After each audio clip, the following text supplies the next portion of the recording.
The winter storm hit Draker Prime without warning. Snow fell thick and heavy, covering the stone streets in white. Day One pulled his coat tighter around his body as he walked through the empty streets. He was far from where he needed to be. The building he was supposed to inspect was on the other side of the city, but the storm had forced him to take shelter. He was a human engineer from Earth, hired by the Galactic Council to check heating systems across Dragon territories. It was good work, and it paid well, but right now, all he wanted was to get out of freezing cold. Through the heavy snow, he saw a large building made of dark stone. It looked old, with tall walls and narrow windows.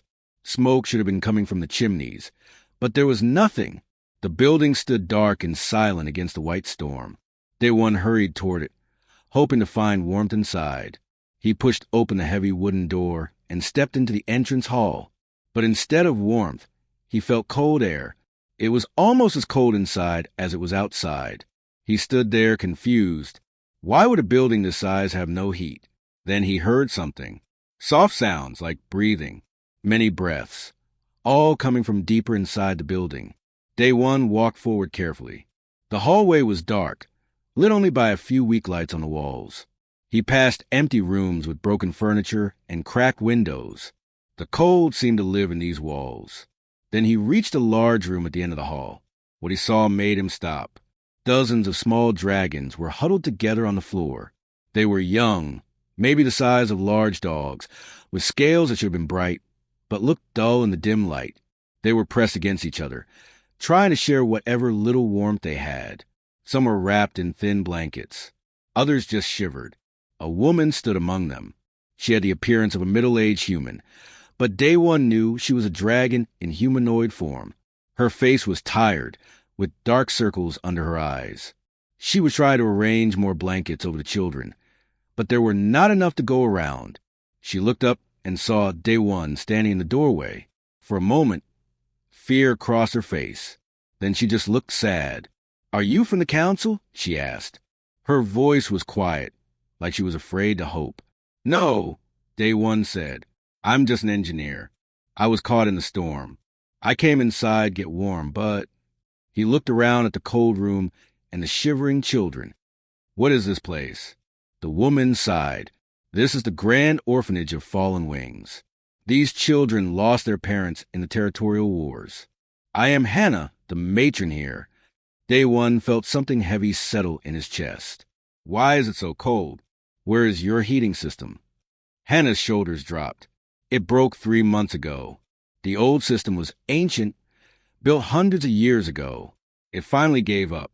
I sent requests to the Dragon Council for repairs, but they said other buildings were more important. They said they would get to us eventually. 3 months. Day One could not believe what he was hearing. These children had been in the cold for 3 months? Yes. Hannah looked down at the small dragons. Young dragons cannot make their own heat like adults can. They need warmth from their parents or from the environment until they grow older. Without it, they get weak. Some get sick. We have lost 2 children already this winter. Day One felt anger rising in his chest. He walked further into the room, looking at each small face. The dragons watched him with curious eyes. Most were too tired to be afraid. They just wanted to be warm. One small dragon caught his attention. The child was smaller than the others, with pale blue scales that should have been bright. He was wrapped in several blankets, but still shivering. His eyes were half closed, and his breathing was shallow. "That is Taeyong," Hannah said softly, following Day One's gaze. "He is the weakest. I do not know if he will survive another month like this." Day One knelt down beside the small dragon. Taeyong opened his eyes a little and looked at him. There was no fear, just tiredness and cold. "Why won't the council help?" Day One asked, still looking at Taeyong. Hannah sat down on a broken chair. "To them, we are not important. These children have no families to speak for them. No money, no power. The council is busy with politics and trade agreements. An orphanage full of war orphans is not a priority." "That's wrong," Day One said. The words came out harder than he meant them to. "I know," Hannah replied, "but I am just one person. I have asked everyone I can think of for help. Nobody listens. Day one stood up and walked around the room. He looked at the walls, the windows, the old vents in the ceiling where heat should have been flowing. His mind was already working, already seeing the problems and thinking of solutions. That was what engineers did. They saw broken things and figured out how to fix them. But this was not his job. He was here to inspect city buildings, not to fix an orphanage. He had a contract with the Galactic Council. If he did unauthorized work, he could lose his job. He could get sent back to Earth. He looked at Taeon again. The small dragon had closed his eyes, too tired to keep them open. How many children are here? Day one asked. 42, Hannah answered. 42 children who need warmth to survive. Day one was quiet for a long moment. Outside, the storm continued to rage. Snow piled up against the windows. Inside, 42 children tried to survive another cold night. He thought about his own life. He thought about the rules and contracts and proper procedures. He thought about the Dragon Council and their priorities. He thought about going back to his warm quarters and pretending he had never seen this place. Then he thought about Taeyong, about 42 children who had already lost everything, about Hannah, trying to save them alone with no help. Day one made his decision. I need to see your old heating system, he said. What is left of it? Hannah looked up, surprise on her face. You want to help? I am going to help, Day one corrected. Show me everything. The old equipment, the building plans if you have them, the power supply, everything. But the council, Hannah started to say. The council is not here, Day one interrupted. These children are. That is all that matters right now. For the first time, something like hope appeared in Hannah's eyes. She stood up quickly. Follow me. The old system is in the basement. As they left the room, Day one took one last look at the children. Taeyong was still shivering under his blankets. But Day one made a silent promise to him and to all the others. They would be warm soon. Whatever it took, whatever rules he had to break, these children would be warm. The storm outside continued, but inside, something was beginning to change. Day one spent the entire night in the basement, looking at what remained of the old heating system. It was worse than he thought. The pipes were cracked and rusted. The main heat generator had burned out completely. Parts were missing, probably sold off years ago when nobody cared enough to stop it. By the time morning came, he filled 3 notebooks with drawings and calculations. His back hurt from bending over old equipment, and his hands were covered in dust and rust. But he had a plan. He left the orphanage before the children woke up. Hannah walked him to the door, looking worried and hopeful at the same time. Can it be fixed? She asked. Not the old system. Day one replied honestly. That thing is dead, but I can build something new, something better. How long will it take? Day one looked back at the dark building. He thought about Taeyong and the other children shivering inside. 2 weeks if I work fast. Maybe 3. Hannah nodded slowly. Thank you. I do not know how to repay you. Just keep those children alive until I am done, Day one said. That is payment enough. He walked back to his quarters through the early morning streets. The storm had passed, leaving everything covered in fresh snow. His mind was already racing ahead, thinking about materials and designs. When he opened the door to his apartment, he found his colleague Juno sitting at the kitchen table, drinking coffee. Where have you been all night? Juno asked. I was worried. That storm was dangerous. Day one sat down heavily in a chair. He was exhausted. I found an orphanage full of young dragons. No heat for 3 months. Juno's eyes widened. 3 months? In this weather? The council will not help them. So I am going to fix their heating system. There was a long silence. Juno put down his coffee cup slowly. Day one, think about what you're saying. We are contract workers. We cannot do unauthorized construction projects. If the council finds out, let them find out. Day one interrupted. I saw children dying from the cold. Juno, actual children. I cannot just walk away from that. Juno rubbed his face with both hands. I understand how you feel. I really do. But this could get us both deported. We could lose everything we have worked for. Then I will lose it, Day One said firmly. But those children will be warm. Juno looked at his friend for a long moment. Finally, he sighed. You are the most stubborn person I have ever met. You know that? I have been told that before. Day One replied with a tired smile. Just be careful, Juno said. Please, do not let anyone from the council see what you are doing. Day One nodded. He knew his friend was right to worry, but he had already made his choice. For the next 3 days, Day One used every credit he had saved to buy materials. He visited suppliers across the city buying pipes, wiring, heat generators, and control systems. He told them he was working on a personal project. Most did not care enough to ask questions. On the 4th night, he returned to the orphanage with the first load of equipment. He came after dark, when fewer people would see him. Hannah was waiting at the door. The children ask about you, she said as she helped him carry boxes inside. They want to know if the Warm Man is coming back.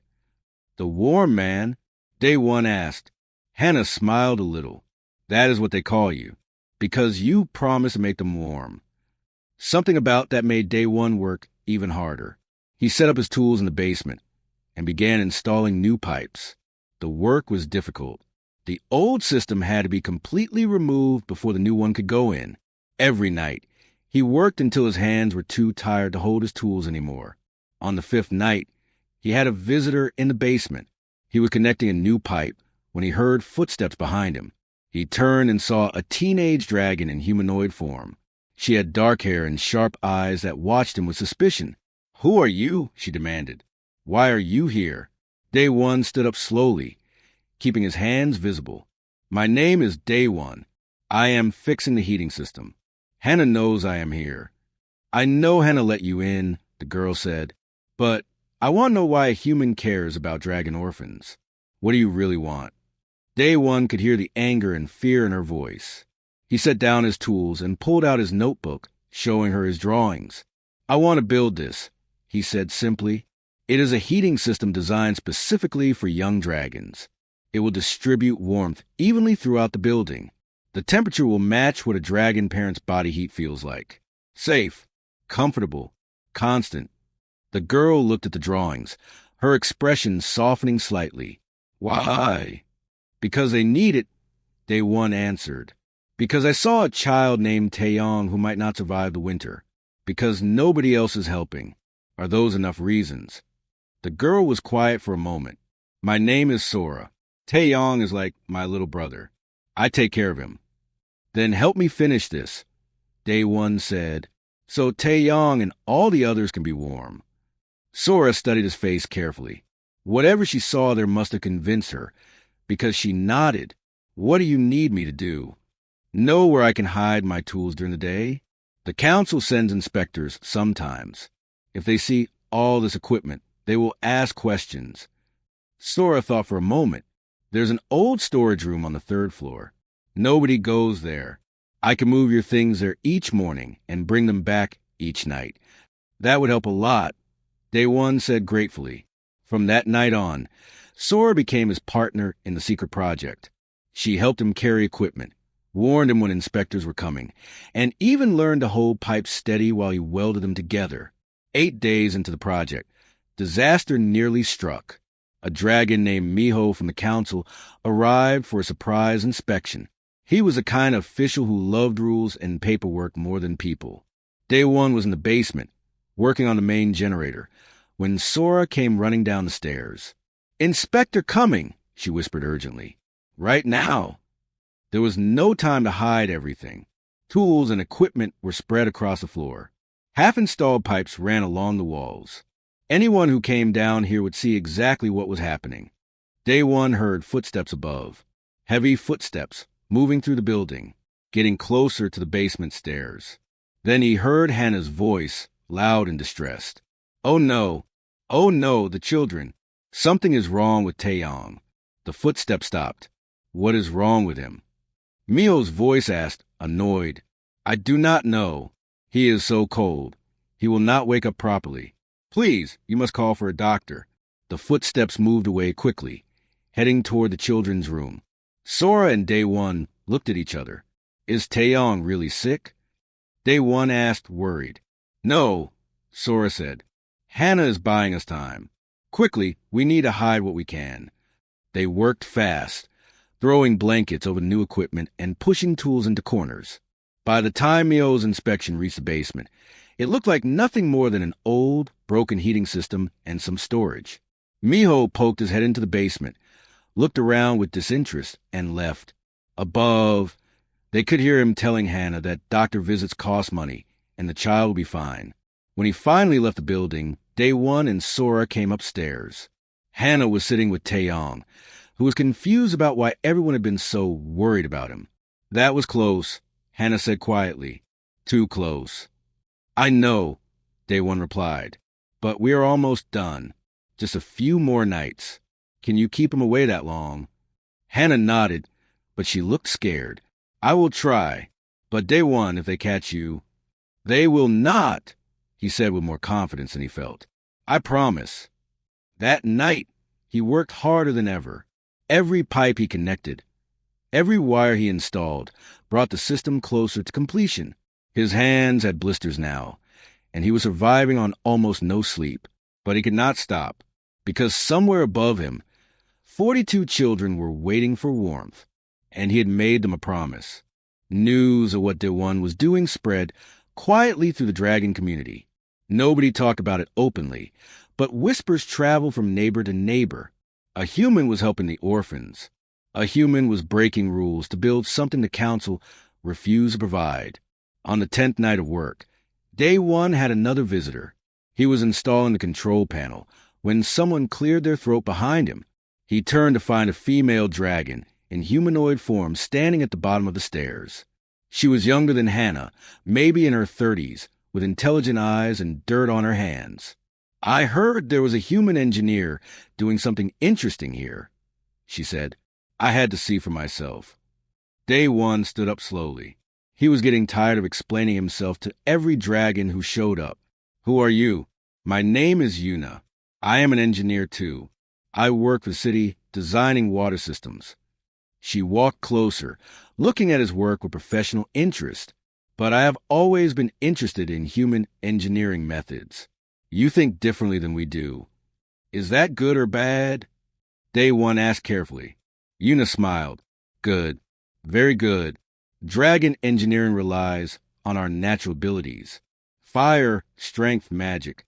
But humans have none of those things, so you find creative solutions. She pointed at his control panel. Like this. You are using crystal energy converters, but in a way I have never seen before. Day One relaxed a little. I am combining human temperature regulation technology with dragon energy sources. The crystals provide power, but my system controls exactly how that power becomes heat. Clever, Yuna said, nodding. May I see your full plans? Day One hesitated, then handed her his notebook. Yuna studied the drawings carefully, her expression growing more impressed with each page. This is brilliant, she said finally, but there's a problem. Dragon biology is more complex than you realize. Young dragons need more than just heat. They need a specific kind of warmth that resonates with their developing fire cores. Otherwise, the heat will not help them grow properly. Day One felt his stomach drop. What do you mean? Yuna pulled out a pen and started drawing in his notebook. Here, you need to add harmonic resonators to your heating elements. They will make the warmth feel natural to the dragons, like it is coming from a parent. Without them, the system will keep them from freezing, but it will not truly help them. Can that be done? Day One asked. I have never worked with harmonic resonators. I have, Yuna said. If you want, I can help you. I can get the resonators from my work supplies. Nobody will notice a few missing pieces. Day One looked at her carefully. Why would you risk that? You do not know me. Yuna's expression became sad. Because I had a child once. She died in the war when she was very young. I could not protect her. But maybe I can help protect these children. She looked up at the ceiling, toward where the orphans slept. And because what you're doing is right. The council should be ashamed that a human has to fix their mistakes. Then I would be grateful for your help, Day One said. From that night forward, Yuna worked alongside Day One and Sora. She brought the harmonic resonators and showed Day One how to integrate them into his system. The work became more complex, but also more effective. Together, they created something neither human nor dragon could build alone. During the days, Day One pretended to do his regular work for the council. He inspected buildings and wrote reports, always tired, always thinking about the orphanage. Juno watched him with worried eyes but said nothing. At the orphanage, the children began to notice all the activity. They knew something was happening in the basement. Some of them, like Sora, were excited. Others were suspicious. One of the suspicious ones was a young dragon named Jaiwan. He was about 10 years old in human terms, with green scales and angry eyes. He had lost his entire family in the war, and he hated humans because of it. On the 12th night, Jaiwan followed Day One down to the basement. The boy stood at the bottom of the stairs, his small fists clenched. "Why are you really here?" Jaiwan demanded. "Humans killed my parents. Humans destroyed my home. Why would one of you help us now?" Day One stopped working and turned to face the angry child. He could see the pain behind that anger. He had seen it before in his own mirror. "Because humans kill my family, too," Day One said quietly. "My wife and daughter died when a dragon ship bombed our city. I know what loss feels like. Jaiwan, I know what it is like to hate." Jaiwan looked shocked. He had not expected that answer. "Then why help us? Why not hate all dragons?" Day One sat down on an old crate, suddenly feeling very tired. "Because hate did not bring my family back. It just made everything hurt more. I decided that if I could not save them, maybe I could save someone else. Maybe I could build something good instead of destroying something out of anger." "But we are dragons," Jaiwan said, his voice smaller now. "The enemy? You are children," Day One corrected gently. "Just children who are cold and scared and deserve better. That is all that matters to me." Jaiwan was quiet for a long moment. Then, slowly, he walked over to where Day One was sitting. "Can I help?" Day One smiled. "Can you carry that box of tools over here?" Jaiwan nodded and picked up the box. It was heavy for him, but he managed. From that night on, the young dragon helped however he could. He carried tools, held flashlights, and even learned to hand Day One the right equipment when asked. As the work continued, Day One needed more supplies. Some of the materials were expensive, and he had already spent all his savings. He mentioned this problem to Yuna one night. "I know someone who might help," she said. "A merchant named Kyung. He sells equipment on the edge of legal. If I explain what we're doing, he might give us a better price." The next day, Yuna took Day One to meet Kyung. The merchant's shop was in a rough part of the city, filled with all kinds of strange equipment and supplies. Kyung was an older dragon who had seen many things in his long life. When Yuna explained what they needed, he listened carefully. "You are building a heating system for the orphanage," he said. It was not a question. "Yes," Day One admitted. "We need heating crystals. Good ones. But I cannot afford them at normal prices." Kyung was quiet, thinking. Then he stood up and went to a locked cabinet in the back of his shop. He returned with a case of high-quality heating crystals. "These are banned for civilian use," Kyung said. "Too powerful, the council says. But they would work perfectly for what you need." He pushed the case across the table. "Take them. No charge." Day One stared at him. "Why? These must be worth a fortune." Kyung smiled sadly. "Because 40 years ago, I was an orphan in that same building. It was cold then, too. Nobody helped us. Many of my friends died that winter." He looked directly at Day One. "You are doing what nobody did for us. The least I can do is give you crystals." Day One took the case with trembling hands. "Thank you. This will make all the difference." "Just make those children warm," Kyung said. "That is thanks enough." With the new crystals, the system was nearly complete.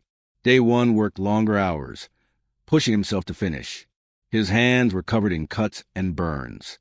His eyes were red from lack of sleep. But he was so close. On the 14th night, everything was finally connected. Every pipe, every wire, every crystal, every resonator. The system was ready for its first test. Day One stood in the basement with Yuna, Sora, and even young Jaiwin. They all looked at the control panel, waiting. If this does not work, Daewon said, we will have to start over. It could take weeks more. It will work, Yuna said confidently. Your design is sound. And if it breaks something? Sora asked nervously. Then I will fix it, Daewon replied. But we have to try. Taeyong is getting weaker every day. We are running out of time. He reached out and pressed the activation button. For a moment, nothing happened. Then they heard a low humming sound. The crystals began to glow. Heat started flowing through the pipes. Daewon watched the temperature gauges carefully. The readings climbed steadily. 10 degrees, 20 degrees, 30 degrees. The system was working exactly as designed. Above them, in the children's room, someone started crying. But it was not a sad cry. It was a sound of relief and joy. It is working, Sora whispered. They can feel it. The warmth is reaching them. Daewon closed his eyes, feeling tears on his face. After 2 weeks of secret work, after all the fear and exhaustion, it was finally done. The children would be warm tonight. Daewon rushed upstairs to see the children's reaction. When he reached the main room, he stopped in the doorway, unable to speak. The young dragons were no longer huddled together in tight groups. They were spreading out, stretching their wings and limbs. Some were laughing. Others were crying with relief. A few were running around the room, celebrating the warmth they had not felt in months. Taeyong, the small dragon who had been so weak, was sitting up for the first time in days. His pale blue scales were already starting to look brighter. He looked around with wide eyes, as if he could not believe what was happening. Hannah stood in the middle of the room with tears streaming down her face. When she saw Daewon, she walked over to him and hugged him tightly. Thank you, she whispered. Thank you for giving them back their lives. Daewon felt overwhelmed. He had built many things in his career, bridges, buildings, power systems. But nothing had ever felt like this. Nothing had ever mattered this much. Within 3 days, the change in the children was remarkable. Their scales grew brighter. Their eyes became clearer. They had more energy and started playing games again. Even their voices sounded stronger when they talked. Taeyong recovered faster than anyone expected. He started following Daewon around whenever the engineer visited, asking questions about how the heating system worked. The small dragon wanted to understand everything, but the secret could not stay hidden forever. On the 4th day after activation, a dragon reporter named Hyun came to the orphanage. She was working on a story about infrastructure problems in the city and had heard rumors about something unusual happening at the orphanage. Hannah tried to turn her away at the door, but Hyun was persistent. I just want to see the children, she said. I heard they're doing better. That is a good news story, is it not? Reluctantly, Hannah led her inside. Hyun walked through the building with her camera, taking pictures. She immediately noticed how warm it was. She saw the children playing and laughing, looking healthy and strong. When did you get your heating fix? Hyun asked Hannah. The council told me you were still waiting for repairs. Hannah hesitated. She did not want to lie, but she also knew the truth could cause problems for Daewon. Before she could answer, Sora stepped forward. A human engineer fixed it, Sora said proudly. His name is Daewon. He used his own money and worked every night for 2 weeks. He built us a heating system when nobody else cared. Hyun's eyes widened. A human? Did the council approve this? No, Sora said. He did it anyway, because he is a good person. Hyun started taking more pictures and asking more questions. She interviewed several children, including Jaiwin and Taeyong. All of them told the same story. A human named Daewon had saved them. That evening, Hyun published her article. She posted on the planetary network with the headline, Human Engineer Saves Dragon Orphans While Council Does Nothing. She included pictures of the children looking healthy and happy.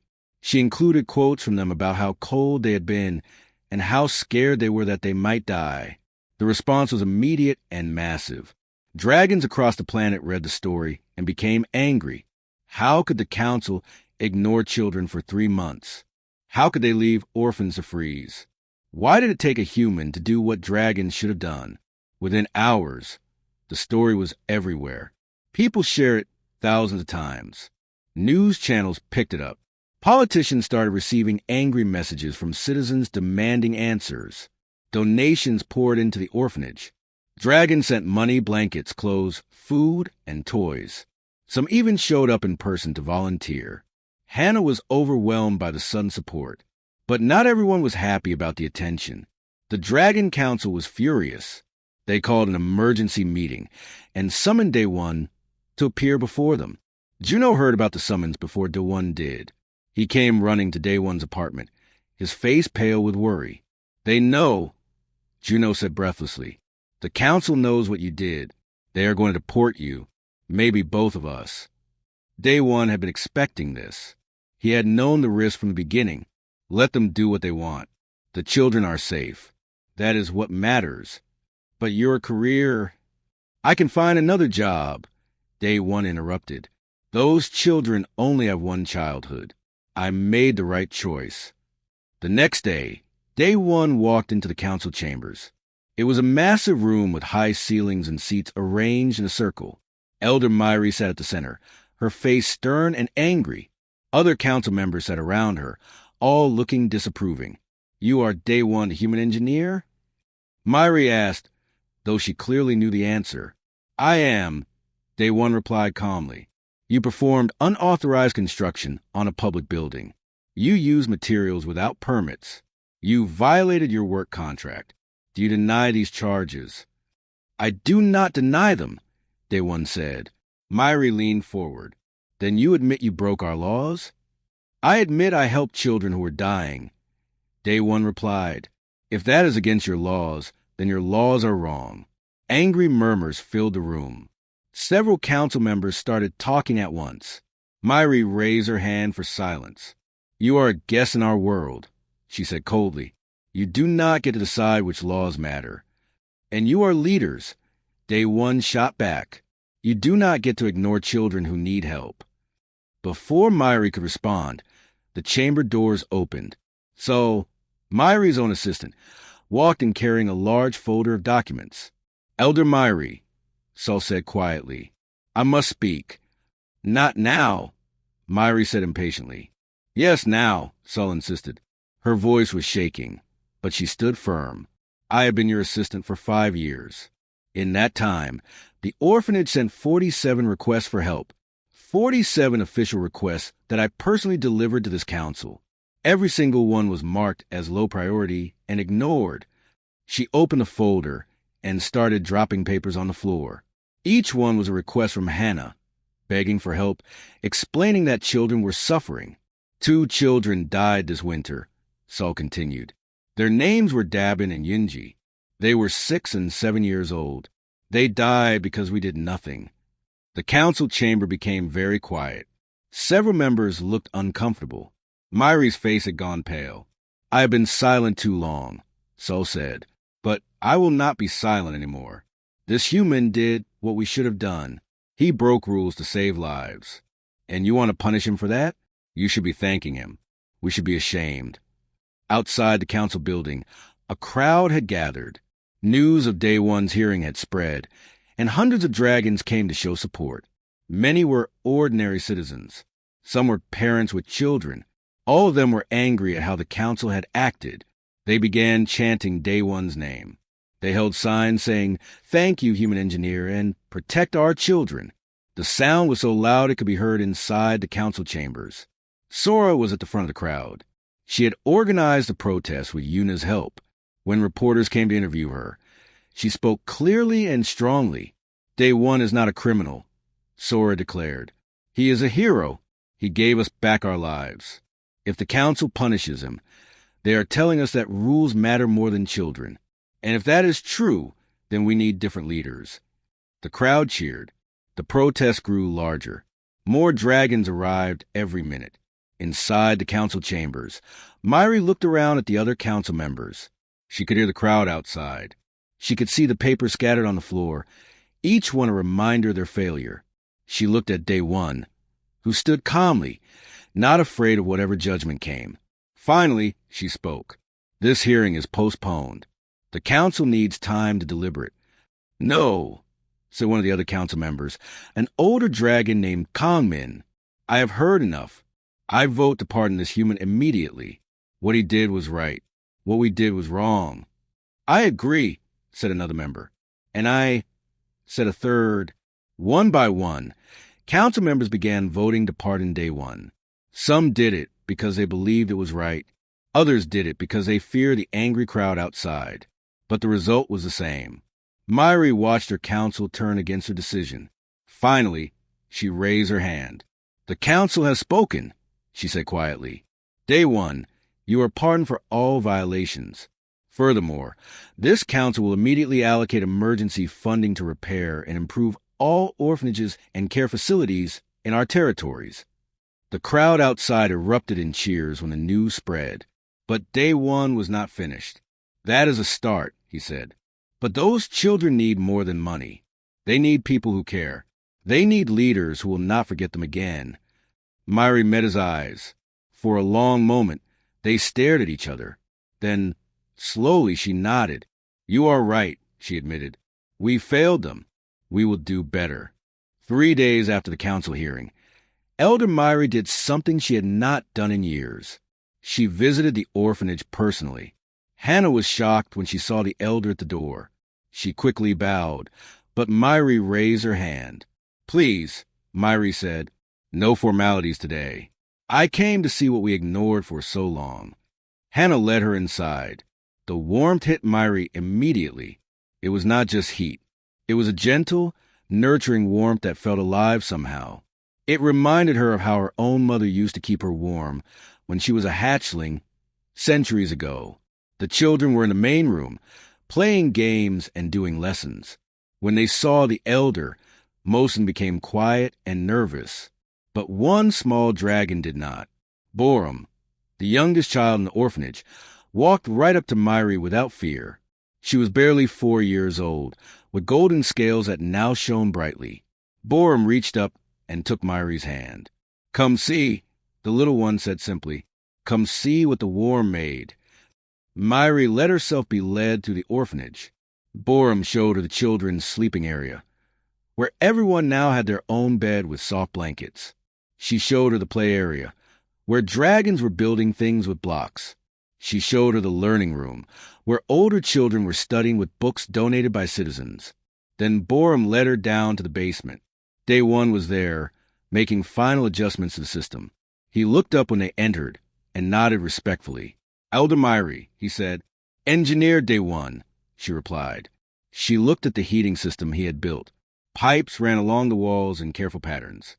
Crystals glowed softly in their housings. Control panels showed steady, perfect temperatures. May I ask you something? Of course. Why did you really do this? Myri asked, and do not tell me it was just because you saw children in need. You risked everything. Your job, your future, possibly your freedom. There are many children in need across the galaxy. Why these children? Why here? Day One was quiet for a moment. He looked at little Borum, who was examining the control panel with curious eyes. Because I was there, he said finally. I saw them. I could not walk away and pretend I did not see. That would have made me less than human. He looked at Myri directly. And because these children deserved to know that someone cared. Even if that someone was just one person. Even if that someone was supposed to be their enemy. Myri felt something break inside her chest. She had spent so many years in meetings and politics that she had forgotten what it meant to simply care about someone who needed help. I was wrong, she said quietly. We were all wrong. We let bureaucracy and priorities in politics blind us to suffering that was right in front of us. Yes, Day One agreed. You did, but you can choose to do better now. Myri nodded slowly. She knelt down to Borum's level. Little one, I am sorry we did not help you sooner. That will never happen again. I promise you. Borum smiled and hugged the elder. Myri closed her eyes, feeling tears she had not cried in decades. Over the next few weeks, the Dragon Council kept its word. Money flowed to orphanages across the planet. Buildings were repaired. New staff was hired. Social workers were assigned to check on the children regularly.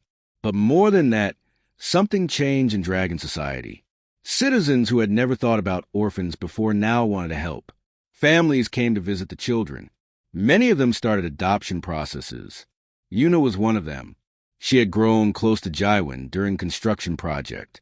One day, she came to the orphanage with official papers. "I would like to adopt you," she told Jaiwan, "if you want a mother again." Jaiwan, who had been so angry and hurt, started crying. "You really want me?" "I really do," Yuna said, hugging him. "You remind me so much of my daughter, and I have missed being a mother." Within a month, 15 children from the orphanage were adopted. Families came from all over the planet, wanting to give these children homes. For day one, life changed too. The Dragon Council offered him something unexpected. They wanted him to stay on Draker Prime permanently, not as a contract worker, but as Chief Engineer of Community Development. His job would be to improve living conditions for those who needed help most. The salary was good. The position was important. But Day One hesitated. "I need to think about it," he told them. That evening, he sat with Juno in their apartment. "What do you think I should do?" he asked his friend. Juno smiled. "I think you already know. You love this work. You love helping people. And those children need you. But Earth is my home. Home is where you make a difference." Juno said wisely, "You have made more difference here in 1 month than most people make in a lifetime." Day One thought about this. He thought about Taeyong, who now wanted to be an engineer. He thought about Sora, who had become like a daughter to him. He thought about all the other children and families he could help. The next day, he accepted the position. The council gave him full authority to design and implement social programs across the planet. Yuna agreed to work with him as his partner in the new department. Together, they established the first human dragon engineering cooperative. Their goal was simple: use the best of both species' knowledge to solve problems that affected real people's lives. Their first project was to install advanced heating systems in all 12 orphanages on the planet. But they did not stop there. They built better schools, improved hospitals, and created community centers where families could get help when they needed it. Juno decided to stay too. He said someone needed to keep Day One from working himself to death. But really, he had found purpose here as well. 6 months after the heating system was installed, the orphanage held a celebration. It was winter again, but this time the children were warm and safe. Hannah had transformed the building into a real home with help from the community. The main room was decorated with lights and banners. Tables were filled with food. Dragons from across the city came to celebrate with the children. Taeyong, now healthy and strong, gave a speech.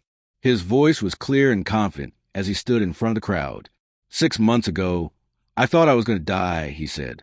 I was so cold and weak. I could not imagine ever being warm again. Then a human came to our orphanage. He saw us suffering, and he decided to do something about it. He taught me that being strong does not mean having scales or breathing fire. Being strong means caring about others and working hard to help them. The crowd applauded. Taeyong continued, "When I grow up, I want to be an engineer like Day One. I want to build things that help people. I want to make sure no child ever feels as cold and scared as I felt." Day One, standing at the back of the room, felt tears in his eyes. Sora stood next to him and took his hand. "You did this," she said softly. "You changed everything." "We did this." Day One corrected. "You, me, Yuna, Hannah, everyone who helped. That is how real change happens. People working together." Elder Myri also attended the celebration. She had been changed by what happened. She had pushed the council to completely reform how they handled social services. She had personally apologized to every orphanage director for the years of neglect. As the celebration continued, Borum ran up to Day One with a drawing she had made. It showed a human and a dragon standing together, surrounded by other dragons. Above them was a sun, colored bright yellow. "This is you," Borum explained, pointing at the human figure. "You brought the warmth. You're like the sun." Day One picked up the small dragon and hugged her. "No, little one, all of you are the sun. You are bright and beautiful and strong. I just helped you shine. As the evening continued, snow began to fall outside. It covered the streets in white, just like it had on the night Day One first found the orphanage. But now, inside the building, there was warmth. There was light. There was laughter and hope and family. The heating system hummed quietly in the basement, doing its job perfectly. The warm glow from the crystals spread through every room, keeping 42 children safe and comfortable. Day One stood at the window, watching the snow fall. He thought about how different things were now, how one decision to help, one choice to care, had created ripples that changed an entire society. Juno came to stand beside him. Any regrets? His friend asked. Day One looked around the room. He saw Jaiwan laughing with his new mother Yuna. He saw Taeyong teaching younger children about engineering. He saw Sora helping Hannah serve food to guests. He saw Borum dancing with other children, her golden scales catching the light. Not one, Day One said with a smile. Not a single one. Outside, the snow continued to fall. But inside, where it mattered most, everything was warm. And it would stay warm, because people had learned an important lesson. They had learned that caring for others, especially the most vulnerable, was not a burden or a low priority. It was the most important thing any society could do. One human engineer had built a heating system, but in doing so, he had built something much more important. He had built hope. He had built community.